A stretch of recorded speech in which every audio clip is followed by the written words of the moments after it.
With the release of Elvis in theaters, I figured it'd be a perfect time to rank all of Tom Hanks' films from worst to best. He's made so many masterpieces over the years, but he's also made some pretty bad films that most people push to the side for good reason. Quick side note before we get started. I will not include any films of him where it's just a cameo or one scene, and also in movies where he just plays himself. So all the films on screen, they're not going to be mentioned, but other than that, the rest of his films will be on the list. Let's get started.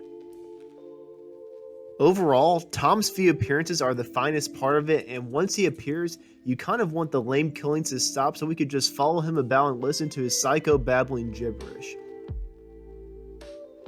This is a botched satire of 80s culture, featuring some extremely miscast actors. This is one of the few films in which Tom Hanks performs poorly. Overall, this adaptation manages to take what could have been a pretty interesting adaptation and turn it into something uninteresting and confused. The humor is incredibly tone-deaf and the meaningless plot meanders its way to oblivion. And this is the last ugly movie. The next few movies are bad Tom Hanks movies. Not as bad as these movies, but still not good by any means. To give credit where credit is due, it appears like Ron Howard understood he was making crap with Inferno. This picture is just as ridiculous as the ones that came before it, but it makes no pretenses. These films are like Indiana Jones with all the enjoyable stuff removed. The adventurous tone, the fun protagonist, the truly humorous comedy, the scorching action, the magnificent cinematography, the tight pacing, the memorable side characters, escapism, and that general sense of whimsy that Spielberg is so adept at are all gone. What we do have is Tom Hanks looking serious, characters speaking in a dry monotone, and Hans Zimmer's score blasting your ears as though something amazing is occurring on screen. It's a ridiculously silly film that you find yourself rooting for at times and wishing that it was a lot better than it was. This is annoying because there are some funny moments that I enjoyed, and it also feels like it's on the verge of becoming somewhat good, but it never quite gets there. This was Hank's second effort at a serious role, and while he does a good job, the rest of the picture absolutely fails him. The movie was a disappointment and would be another 2 years before he tried another drama and another 7 years before he finally had a dramatic success. This film appears to want to break free and have some fun, but the problem is that no one in it appears to be having any fun. Overall, it's not a terrible film, but it kind of mumbles along when he wanted to sing. This is the film in which Tom Hanks rants a lot, wears spectacles, and wears more Speedos than an Iron Man's competition's first leg. I completely understand and am delighted for you if you enjoy this film. As the straight-laced 1950s values collide headlong into the contemporary 1980s, there are a few decent laughs.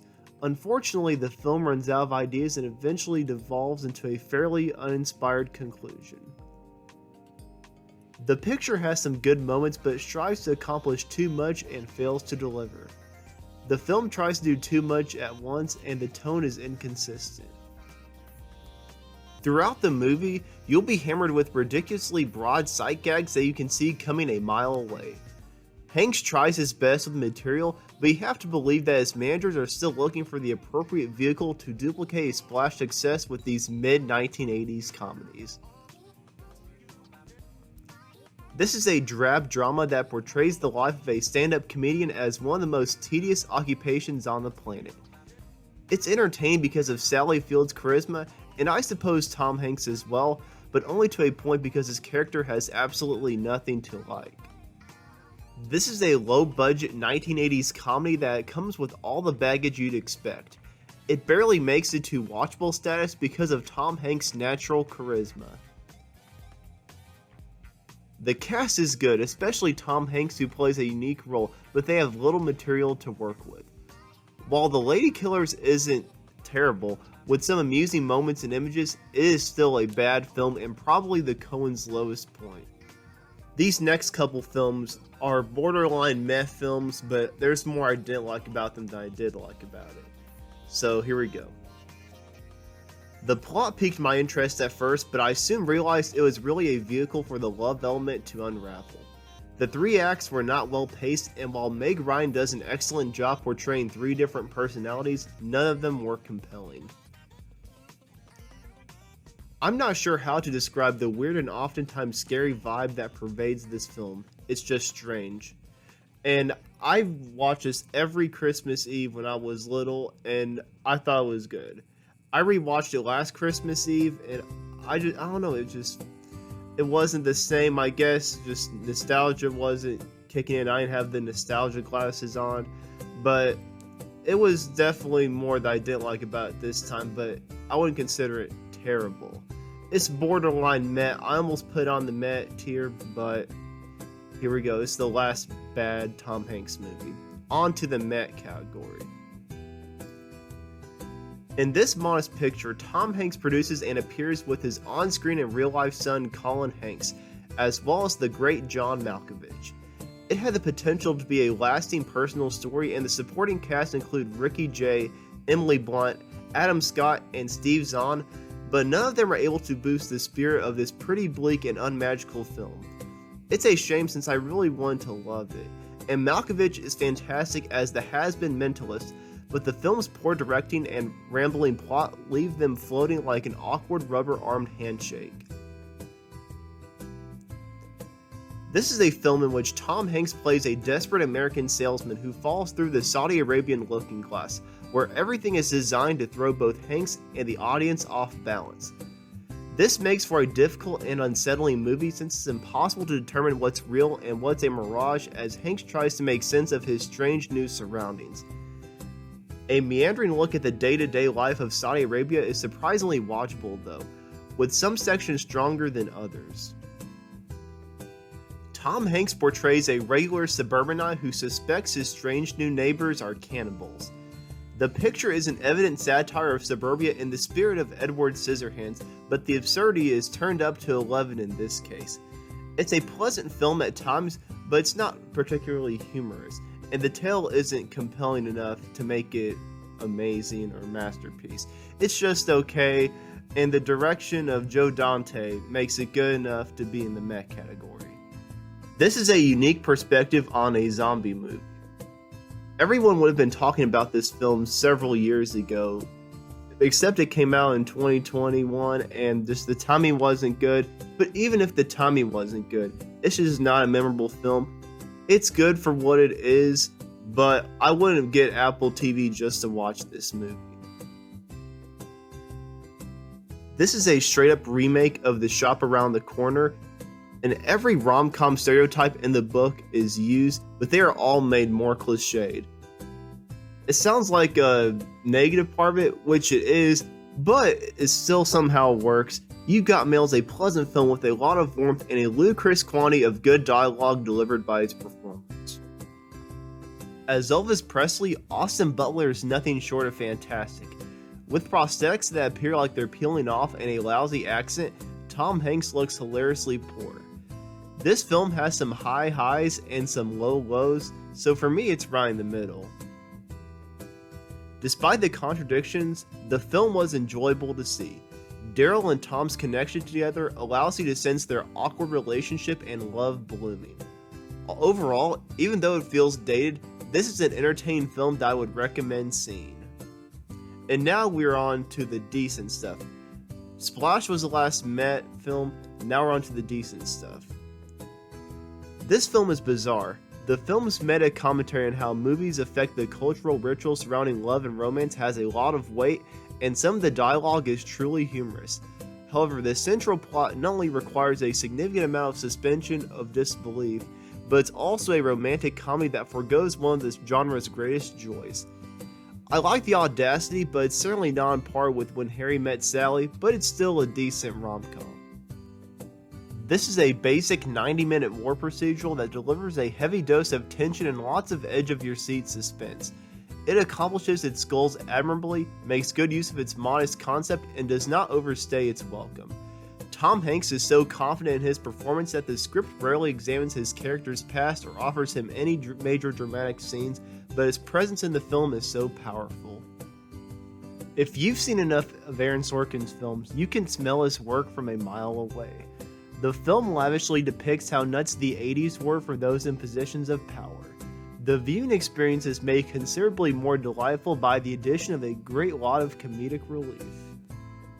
The Terminal is a film that is both considered as being beneath Spielberg and one that only Spielberg could make work as brilliantly as he does.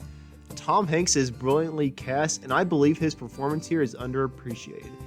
It's quite impressive to have a slightly funny accent as the lead in a slightly comic film and not have it feel forced.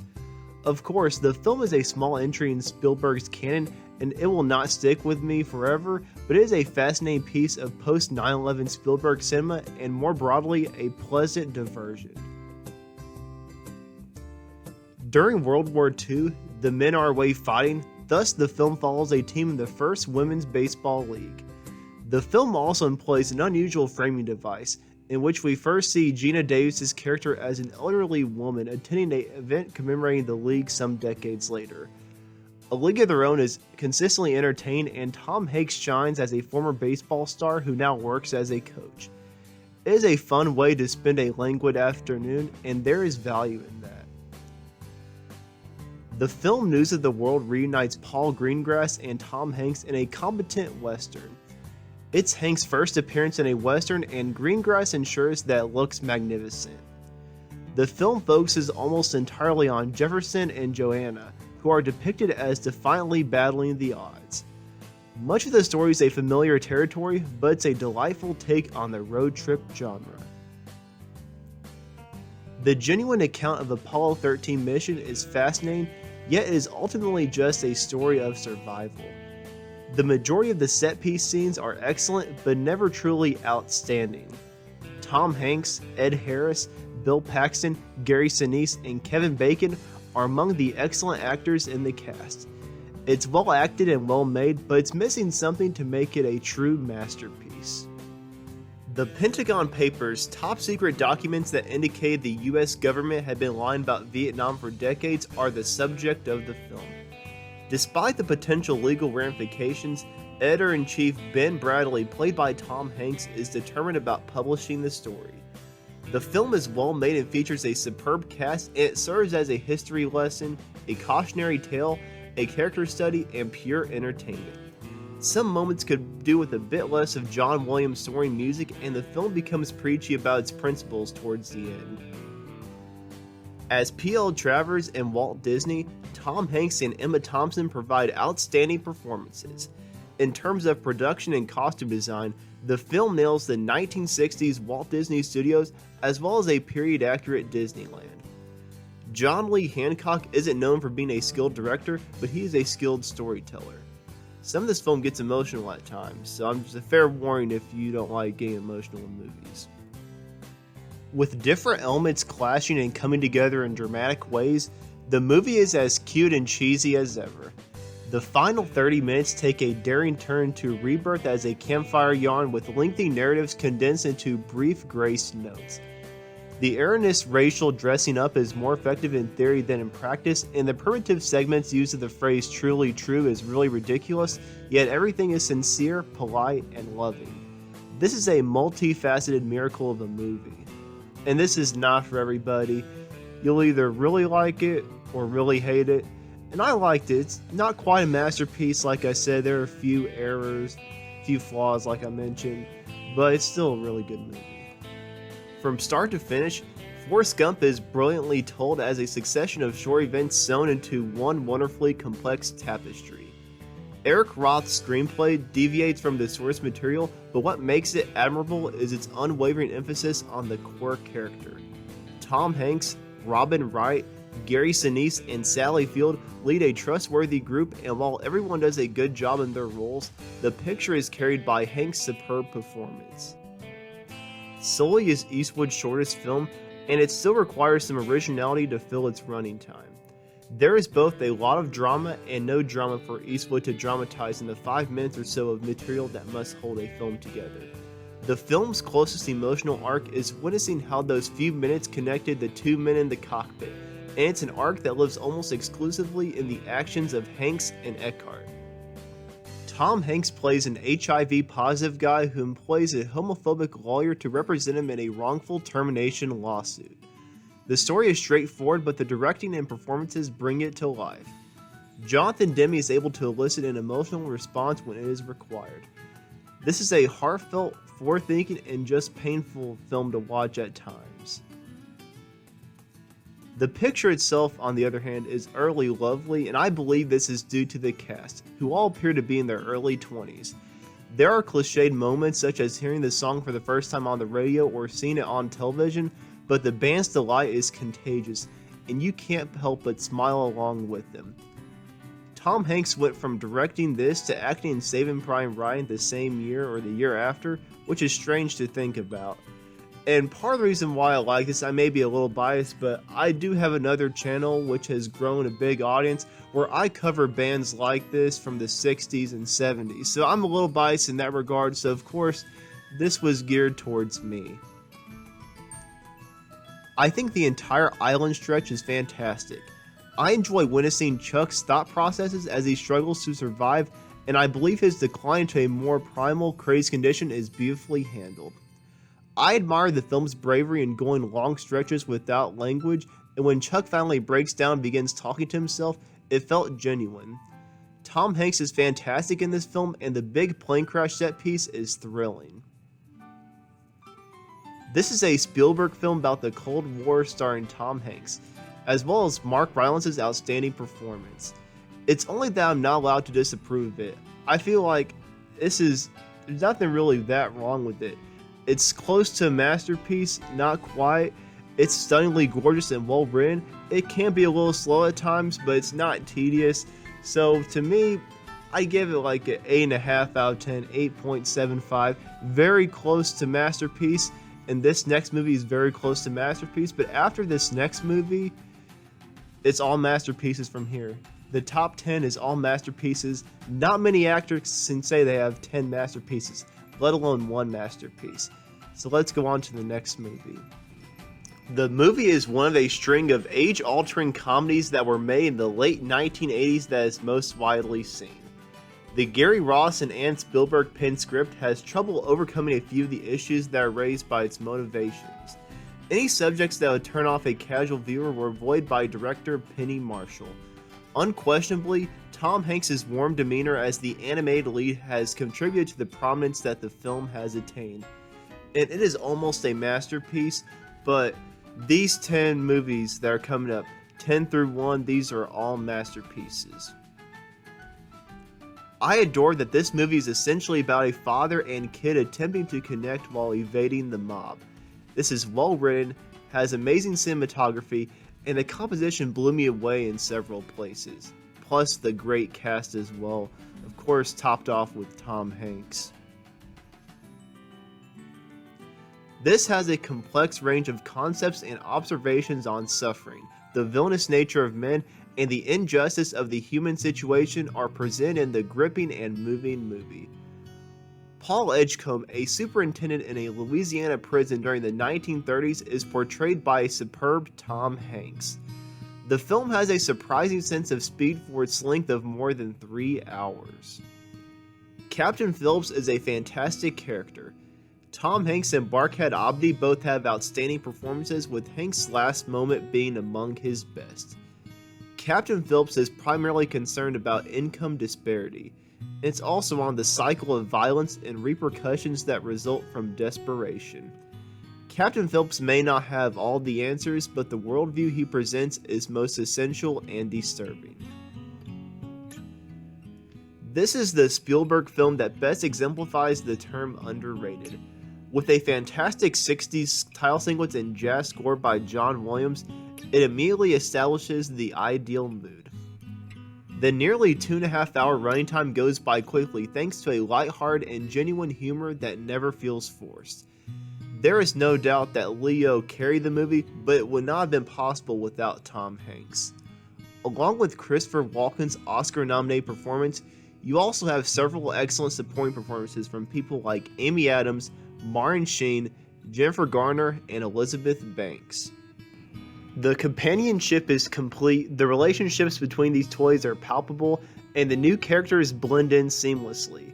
Details like toys controlling automobiles are a stretch, but scenes like the crew figuring out how to get into Al's apartment and cross the street are entertaining. The Prospector is a bitter and vicious figure who has spent his entire life being rejected because of how he was born or built. This is a man who is sick of being overlooked and has resolved to receive his due, no matter who he has to hurt.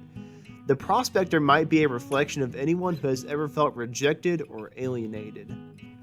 The conviction that kindness and affection are remedies for whatever ails us if we have the strength to adopt them is strengthened by this historical drama about television star Fred Rogers, played by Tom Hanks. It uses Matthew Rye's character, Esquire journalist Lloyd Vogel, as the main character and follows him as he experiences an emotional change after getting to know his subject. This gives Tom Hanks the freedom to create an extraordinary characterization that goes beyond impersonation. The sound design, production, editing, and cinematography are all top-notch, but not in unnecessarily dazzling ways. This film honors the lessons that Fred Rogers spent years promoting, and there is a great supporting cast as well. Throughout the film, there is a rich, extremely fascinating tale. I love complex jail escapes, and this movie delivers, complete with a superb villain and hilarious quips. It's not quite as amazing as the other two Toy Stories, which will be to the next three movies, but it's still a respectable successor to 1 and 2, and I'd say it's slightly better than 2. That's why it's at number 4, and then Toy Story 2 is at number 6. This is one of Steven Spielberg's most widely praised movies in Saving Private Ryan. The entire World War II epic is gripping, emotional, and terrifying. The film is an attack on the viewer's psyche that immerses them in the action with all the flying blood, bullets, and body parts. An intense, potent, poignant, and unforgettable cinematic experience is delivered with Saving Private Ryan. Its contribution to the war genre is vast and unrivaled, making it arguably the finest feat of its kind. Toy Story 4 is the highest grossing film in the franchise, and it received mostly positive reviews. Despite being a very strong climax to Woody's character arc, it didn't receive a Best Picture nomination like Toy Story 3, and its ending didn't packed with the same intensity for most people. The picture is visually stunning and engaging as a comedy romp, but it's the film's depiction of Woody that elevates it. His story helps the character to mature, and the film's use of presumptions about what a toy's purpose should be to both him and the audience is quite effective. And if you weren't a huge fan on the first watch, I would recommend rewatching it. I was in the same boat as most people. I liked it, but I didn't love it like the other ones. But after a rewatch, I loved it, and it's almost as good as Toy Story 1. But that's our number 1, Toy Story 1. Here it is. This is the first ever feature-length computer animated production. It's one of the biggest cinematic accomplishments, and this is the debut of Pixar. The screenplay is a true gem since it has a well-developed plot, great use of humor, and a cast of interesting characters. The children's relationship with their toys is flawlessly executed, and the make-believe world is very convincing. There are also tasteful nods and references to earlier classics. A new age in animation that quickly led to the total reinvention of the medium was ushered in by the breakthrough 3D animation of Toy Story. And that right there is almost all of Tom Hanks' filmography. Give me some of your favorite Tom Hanks movies. Give me some of your least favorites. And right now, I want you to watch or rewatch at least one Tom Hanks movie and form your own opinion about it. Like I said, thank you for watching. Like and subscribe if you haven't already, and let me know if you like these rankings or not. These big, long rankings. Who should I do next? Should I do an actor, director, or should I do another different type of video? Thank you again for watching, and I'll see you in the next video.